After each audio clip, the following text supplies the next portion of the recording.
El nacimiento de la era Guardiola, junio de 2008. El Camp Nou respira incertidumbre y esperanza a la vez. Ha llegado un hombre que hace 2 años entrenaba al filial, que conoce cada pasillo de la Masia y que trae una convicción casi fanática. El fútbol puede ser belleza y eficacia al mismo tiempo. Pep Guardiola no pretende inventar el balón, viene a moldearlo.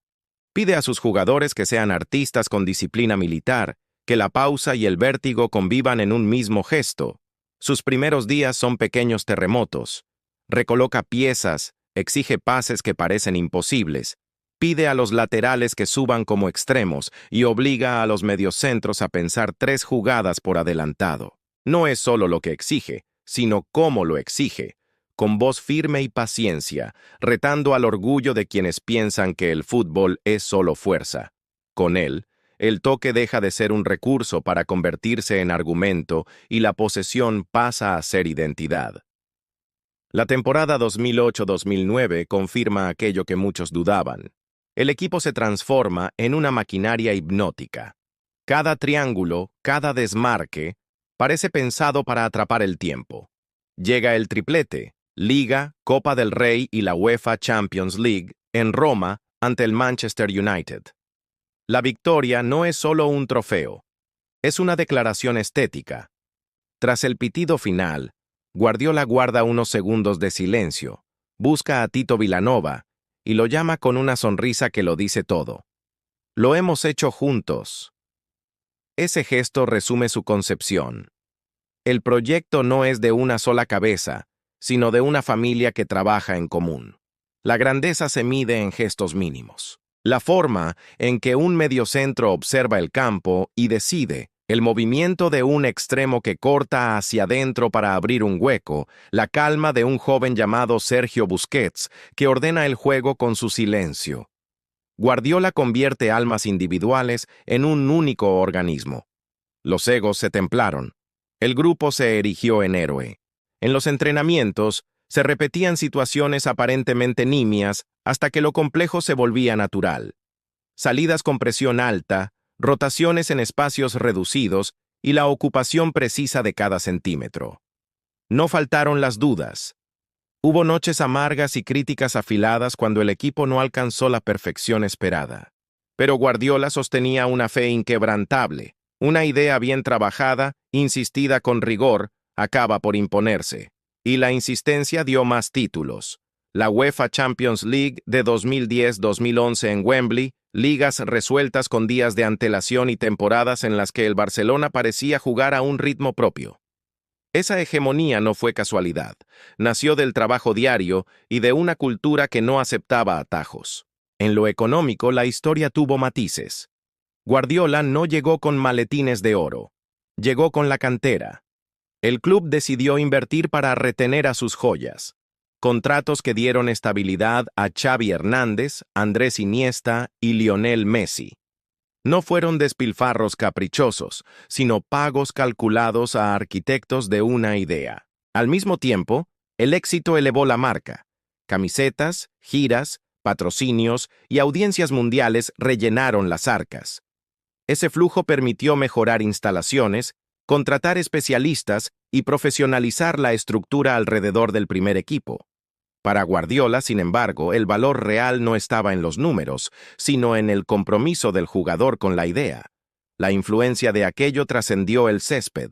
Entrenadores en Sudamérica, formadores en Asia y técnicos de toda Europa empezaron a estudiar los entrenamientos, a imitar ejercicios y a descifrar la lógica de la circulación. El Camp Nou dejó de ser solo un estadio para convertirse en una escuela. Lo que allí se hacía pasó a ser referente, y muchos quisieron replicarlo. No era solo táctica, era una estética del fútbol, una manera de mirar el juego que cambió generaciones. Y los jugadores emergieron moldeados por ese método.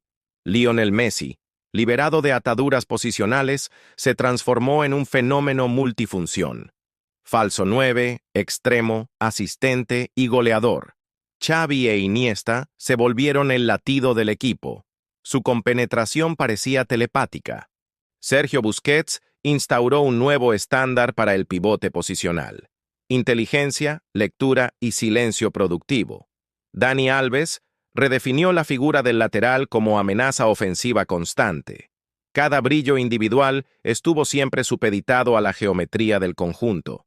La era Guardiola fue mezcla de belleza y exigencia, de orgullo y humildad. Sirvió para demostrar que una idea puede transformar un club, una ciudad y la mirada de millones. Sus ruedas de prensa, sus silencios y sus pequeñas decisiones quedaron en el imaginario colectivo del deporte. En 2012 anunció su despedida. Dijo necesitar descanso y nuevas fronteras. Hubo lágrimas, aplausos y la sensación de haber asistido a algo irrepetible. No fue un cierre seco, fue la clausura de un primer acto intenso. Quedaron enseñanzas y una huella viva. Muchos de los que compartieron aquellos años llevaron la filosofía a otros campos. Ayudantes que luego dirigieron equipos, preparadores que cambiaron métodos y jugadores que, convertidos en entrenadores, reprodujeron ejercicios y conceptos. Las academias ajustaron planes. Los jóvenes miraron otros patrones y el fútbol se volvió más posicional en muchas canchas del planeta. Antes de marcharse dejó detalles que valen más que un titular. La llamada a Tito tras la noche de Roma. Las charlas en vestuario pidiendo compromiso y libertad para crear. El apretón de manos con un canterano que debutaba. Esas intimidades dibujan un liderazgo que buscaba complicidad, no dominación, convicción, no imposición. La salida de Guardiola dejó al Barcelona no solo con trofeos, sino con la pregunta de cómo mantener la esencia cuando las figuras cambian y la economía aprieta. Algunos jugadores permanecieron, otros buscaron nuevos retos. El club afrontó la tarea de reinventarse sin perder su ADN. Pero la huella estaba impresa. Ejercicios, frases y una manera de pensar el juego circularon por el mundo. Al marcharse, Pep no cerró la historia, la puso en movimiento. Llevó una idea probada y la curiosidad de someterla a otras realidades. Partió con la convicción de que una filosofía puede ser universal, pero también con la humildad de quien sabe que cada terreno exige adaptación. Así concluye ese primer acto de la era Guardiola. Pep aterriza en Múnich en 2013 con la mochila llena de certezas y preguntas. No llega a un vacío, el Bayern ya es una potencia. Llega a una casa que sabe ganar y que exige trofeos desde la primera temporada. El reto no es inventar de nuevo, sino trasladar una idea a un clima distinto, con jugadores hechos en otra escuela y una cultura de club que valora la eficacia casi tanto como la estética. Los primeros meses son prueba y error. Introduce conceptos de circulación y presión que parecen familiares, pero el entorno obliga a matices. En Barcelona la cantera había sido el pilar. En Múnich prevalecen estructuras más jerárquicas y fichas altas que imponen otro tipo de relaciones. Pep adapta sus sesiones, exige intensidad y añade trabajo específico para combinar creatividad y fuerza física. El mensaje es el mismo, dominar el juego con la pelota, pero ahora también dominar los duelos y las transiciones en una liga más física. Las ligas en Baviera llegan, como se esperaba, pero la Champions se resiste. Hay partidos memorables donde el Bayern parece inapelable y otras noches en Europa en las que la realidad golpea. Pequeñas decisiones, lesiones o detalles puntuales impiden la coronación completa. Aprender a perder con esa misma dignidad y sacar lecciones se vuelve parte de la escuela. Pep descubre que adaptar una filosofía no significa garantizar todos los títulos. Significa negociar con las incertidumbres del deporte y con una prensa que exige respuestas inmediatas. En el vestuario se ve a un Pep menos brusco y más paciente. Su autoridad ya no depende solo de la novedad, sino de la credibilidad construida con trabajo. Cambia el tono pero no la exigencia. Pide un compromiso absoluto con la idea, disciplina en las posiciones y atención obsesiva a los detalles. A jugadores acostumbrados a otro rol les pide lectura de juego, salida limpia desde atrás y agresividad en la recuperación. Algunos se adaptan, otros no. La gestión de egos y contratos altos entra en la ecuación diaria. Económicamente, el Bayern ofrece un contraste con Barcelona. Aquí los contratos no esconden sorpresas. Hay recursos y la exigencia de resultados es inmediata. Los fichajes responden a necesidades concretas y la inversión busca mantener el dominio local y luchar por Europa. Pep aprende a dirigir en un entorno donde el poder económico implica responsabilidades distintas. Las decisiones se toman con rapidez y la presión institucional es constante. Su influencia en Alemania no fue un simple traslado de conceptos, fue un intercambio. El Bayern ganó ritmo posicional, pero Pep incorporó también la disciplina física alemana y la capacidad de competir con potencia durante 90 minutos. Ese cruce de culturas elevó el estándar. Jóvenes técnicos miraron con atención los entrenamientos, la prensa analizaba con lupa las variantes y la idea de juego de posición ganó defensores fuera de Cataluña. Hubo momentos clave que marcaron la etapa. Charlas duras en las que obligaba a los titulares a ajustar su entrega y sesiones inagotables donde lo milimétrico cobraba sentido. Una anécdota resume bien la dinámica. Tras una derrota europea que colmó la paciencia, Guardiola reunió al grupo y, sin estridencias, detalló lo ocurrido jugada por jugada. Al día siguiente, los mismos jugadores regresaron con otra actitud. No fue magia, fue exigencia traducida en hábito. Algunas piezas del equipo se transformaron. Defensas aprendieron a adelantarse con criterio, mediocentros mejoraron el control de ritmo y delanteros trabajaron la ocupación de espacios con un propósito colectivo. No todos los cambios cuajaron, pero la huella quedó. El Bayern ganó títulos locales y mostró un fútbol con mucha más sutileza técnica, aunque la Champions siguiera siendo el gran objetivo pendiente. Cuando en 2016 Guardiola decide marcharse, se lleva títulos y aprendizajes. Se lleva la confirmación de que su filosofía puede viajar, pero también la certeza de que cada tierra exige adaptaciones. Múnich le deja una mezcla valiosa: disciplina física, rigor profesional y la experiencia de gobernar un vestuario con fichas elevadas. Al partir, sabe que el siguiente destino será aún más exigente: Inglaterra. Manchester City ofrece un tablero distinto, donde el poder económico puede remodelar un equipo de raíz y donde la presión mediática y las expectativas son inmensas. Allí la mezcla de contratos millonarios, mercado voraz y una afición que pide espectáculo y resultados planteará interrogantes nuevos. ¿Cómo mantener la esencia de una idea cuando el dinero facilita cambios inmediatos? ¿Cómo gestionar egos cuando las fichas se cuentan en millones? ¿Y cómo sostener un proyecto a largo plazo en un fútbol de plazos cortos? Ese será el desafío mayor. Intentar que la belleza y la disciplina que aprendió sean capaces de resistir la tentación del atajo económico y la urgencia del triunfo. Pep llega a Manchester en julio de 2016 con la mezcla perfecta de prestigio y escepticismo. Trae victorias, un manual no escrito y la fama de transformar equipos. Aterriza en un club rebosante de recursos y con una ambición explícita: convertir al Manchester City en la referencia absoluta del fútbol inglés y europeo. Aquí el contexto cambia otra vez.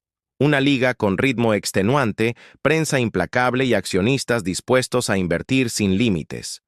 El proyecto exige resultados inmediatos y una capacidad para gestionar contratos que superan cualquier experiencia previa de Guardiola. Desde el principio su voz marca el rumbo. No deshace todo lo anterior, no busca borrar lo que ya funcionó, pero sí impone prioridades: orden, ocupación de espacios y sacrificio colectivo para sostener la idea de posesión extrema. Introduce matices en el día a día, sesiones pensadas para el ritmo físico de la Premier, variantes posicionales para adaptarse a rivales que presionan con fuerza y recursos tácticos para romper defensas que esperan atrás. Pero lo que cambia de verdad es la escala de las decisiones. En Manchester puede remodelar el plantel a golpe de contrato y fichaje. Los primeros meses son de calibración y respuestas inmediatas. El City sube su nivel y empieza a acumular victorias. Al mismo tiempo, Las expectativas crecen y la exigencia se vuelve casi insoportable. Guardiola aprende a convivir con la inmediatez del triunfo y con una prensa que analiza cada gesto. La gestión de egos pasa de ser reto a rutina, fichajes millonarios, contratos estratosféricos y agentes que mueven intereses convierten al vestuario en un microclima delicado. Mantener la jerarquía táctica implica negociar permanentemente, recompensas, minutos y responsabilidades. En el campo, el City muestra una versión cuidada y a la vez explosiva del juego posicional. La posesión se vuelve arma y asfixia. Circulación rápida, desajustes intencionados para abrir líneas y laterales que funcionan como extremos. Guardiola refina el uso del falso 9, las rotaciones entre mediapuntas y la salida limpia desde atrás con porteros que participan como iniciadores. El equipo no solo domina Premier, marca una forma de jugar que influye pronto en rivales y entrenadores de la liga. Equipos que antes practicaban contacto físico empiezan a replicar ideas posicionales para competir. La colección de títulos en Inglaterra llega casi de inmediato. Premier League, copas domésticas y récords colectivos en pases y puntos. Pero lo más decisivo es cómo el club asume la inversión como parte del plan. Contratos que aseguran retener estrellas, salariales que atraen talento y fichajes que cierran brechas tácticas en tiempo récord. En ese sentido, Guardiola se convierte también en gestor de recursos, decide prioridades de mercado y marca perfiles, desde laterales con recorrido hasta mediocentros con despliegue físico. La chequera permite acortar plazos, pero también multiplica riesgos. El error en un gran fichaje tiene peso económico y mediático inmediato. La influencia de Pep en Manchester no es solo táctica, es cultural. Cambia la manera de entrenar, la atención al detalle y la profesionalización de todos los equipos del club, desde juveniles a la estructura de scouting. Introduce rutinas, metodologías de recuperación y análisis de datos que elevan el nivel institucional. Además, su presencia catapulta la marca City, audiencias globales, patrocinios y un valor comercial que se dispara.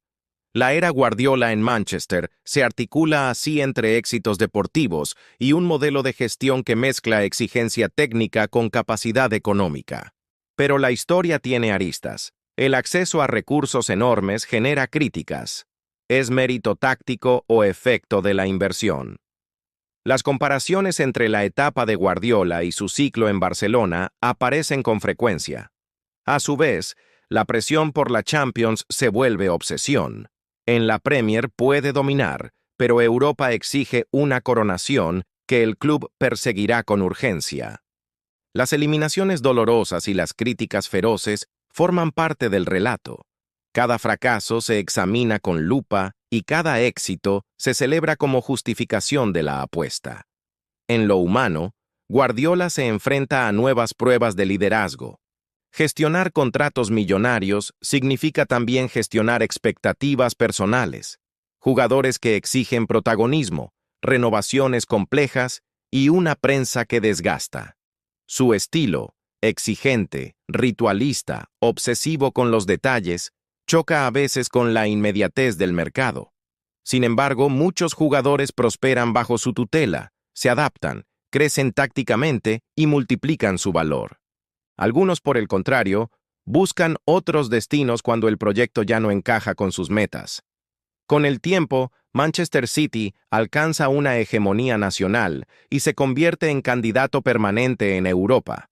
El club registra récords de puntos, goleadores que baten marcas y un modelo de juego que redefine la estética de la Premier. Los contratos y lujos acompañan ese dominio. Renovaciones millonarias, salarios top y la capacidad de armar plantillas profundas que resisten lesiones y sanciones. La era Guardiola en Manchester no es una copia de Barcelona ni una simple continuación de Múnich. Es la versión de una idea sometida a la presión del dinero, los plazos cortos y una liga implacable. Allí, la filosofía es mantenida pero adaptada. El fútbol bonito convive con la urgencia del triunfo y con la capacidad económica que acelera transformaciones.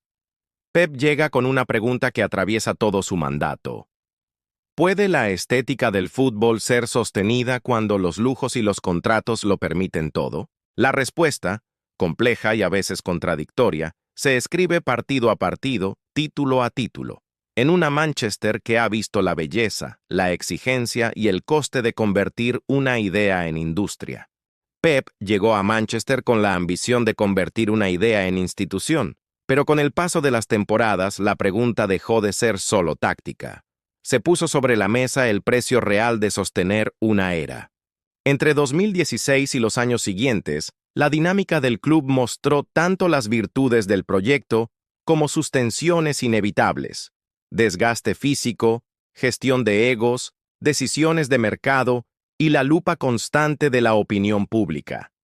La acumulación de títulos domésticos fue incontestable. El City estableció récords de puntos, goleadores que rompieron marcas y un dominio prolongado en la Premier. Eso generó una sensación de inevitabilidad en Inglaterra. Cuando el equipo alineaba su mejor versión, parecía que el partido apenas tenía historia, pero la repetición también trajo retos nuevos. Motivación interna para seguir compitiendo al máximo, rotación inteligente para evitar sobresaltos físicos y la necesidad de renovar ideas para no volverse previsible. La obsesión por la Champions se convirtió en un telón de fondo persistente. El trofeo europeo, esquivo en los años iniciales, se transformó en la medida última del proyecto. Eliminaciones dolorosas, por detalles, decisiones arbitrales o errores individuales, dejaron una sensación de deuda pendiente.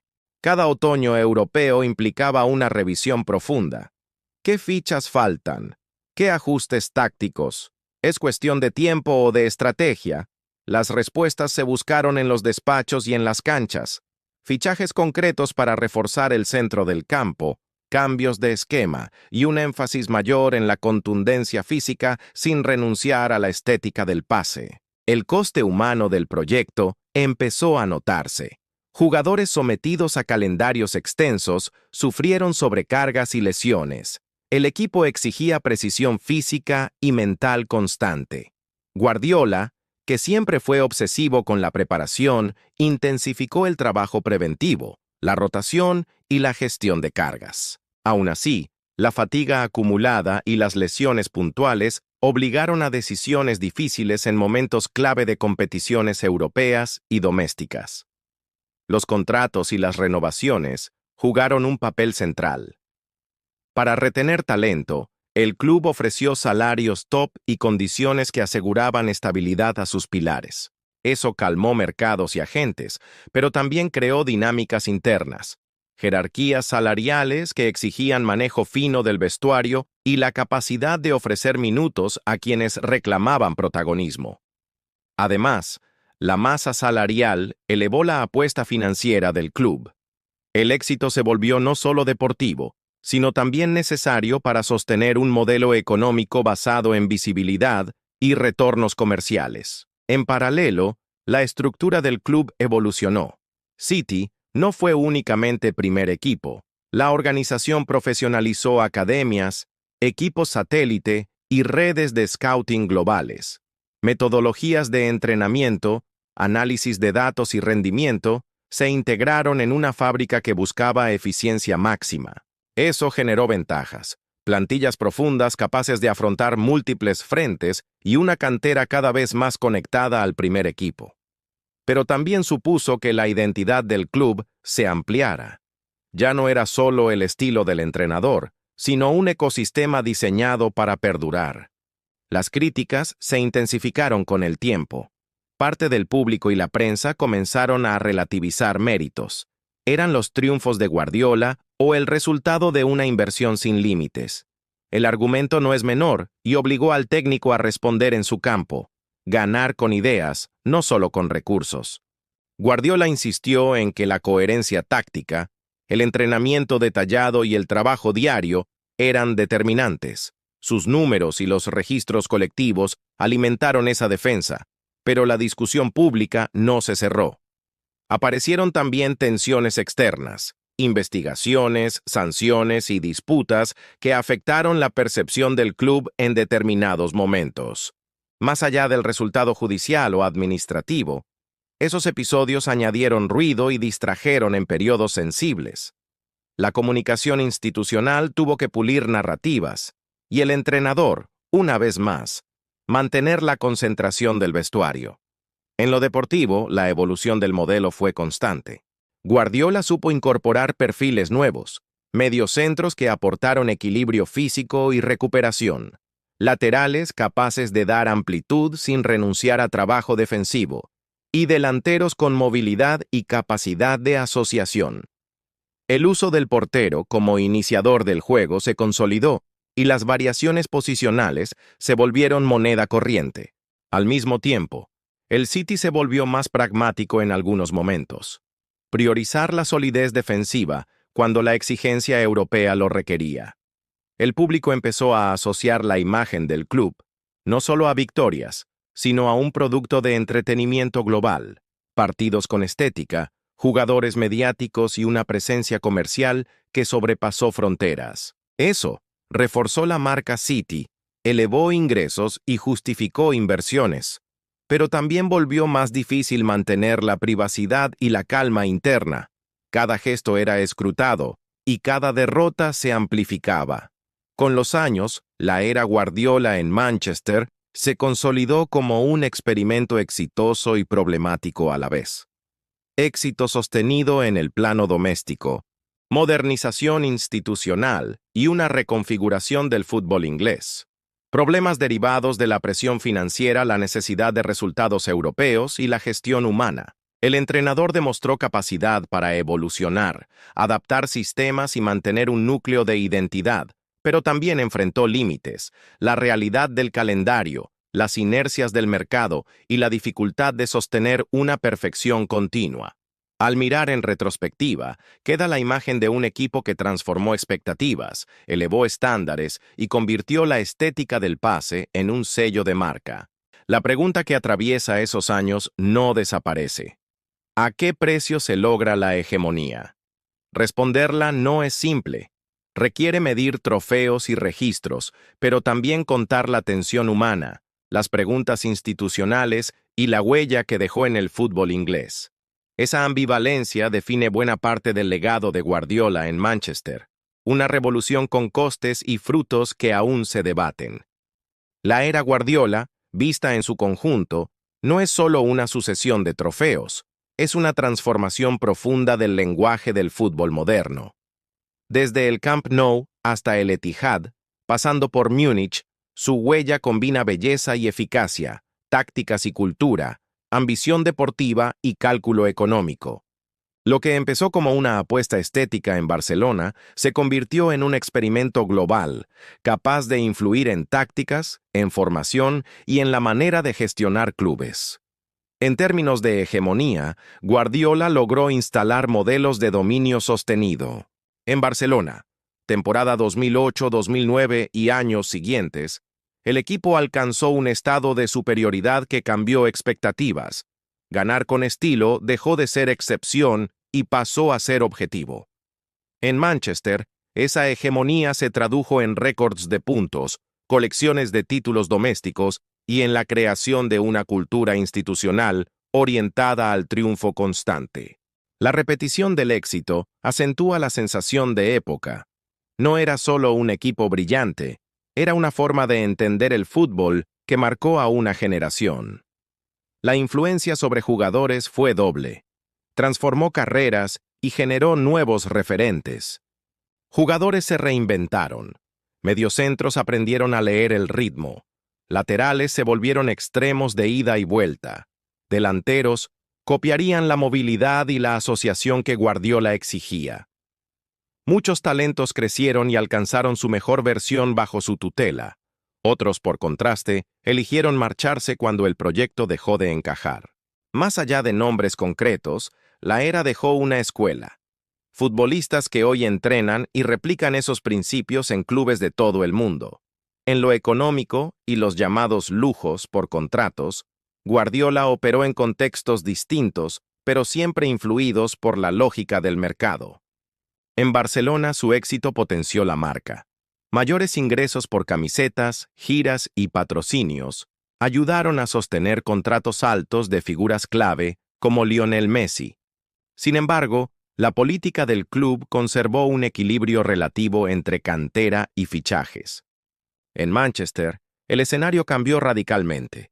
La inversión masiva permitió convertir decisiones tácticas en movimientos de mercado, fichajes para cerrar huecos inmediatos y renovaciones millonarias para retener talento.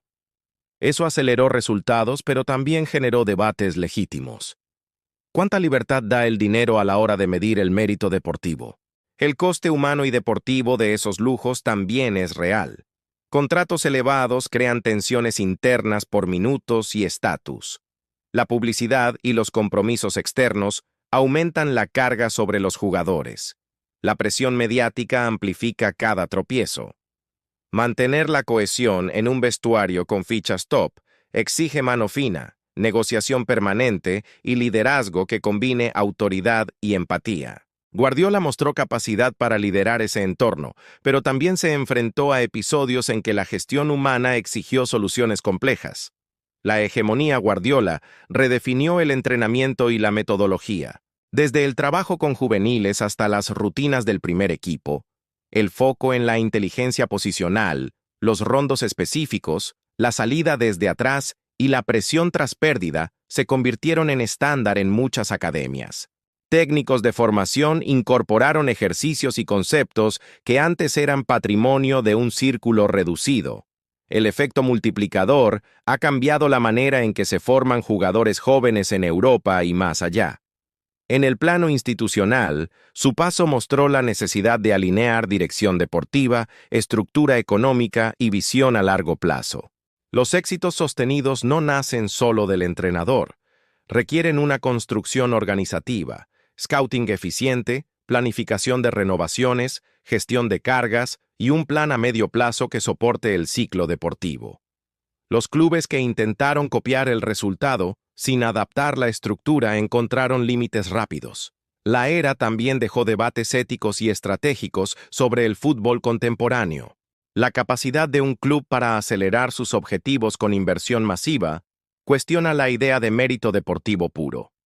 Investigaciones, regulaciones y debates sobre fair play han intentado poner reglas, pero la evolución financiera del deporte plantea preguntas que trascienden lo táctico. ¿Qué tipo de fútbol queremos y qué modelo de club es sostenible? Finalmente, el legado de Guardiola es complejo y perdurable. Hizo del fútbol una disciplina donde la estética y la eficacia pueden convivir, elevó la exigencia profesional y transformó la manera en que se preparan y piensan los jugadores y entrenadores. Amplió la discusión sobre la relación entre talento, método y dinero. Creó una era que será estudiada y discutida durante décadas, por sus aciertos, por sus límites y por la manera en que cambió el juego. Al cerrar esta crónica, queda claro que la era Guardiola no se reduce a títulos. Es una escuela, un conflicto entre belleza y poder, una lección sobre cómo se construye la hegemonía en el fútbol moderno. Sus triunfos se cuentan en trofeos, su influencia se mide en cómo hoy se juega y se forma fútbol en Europa y en el mundo.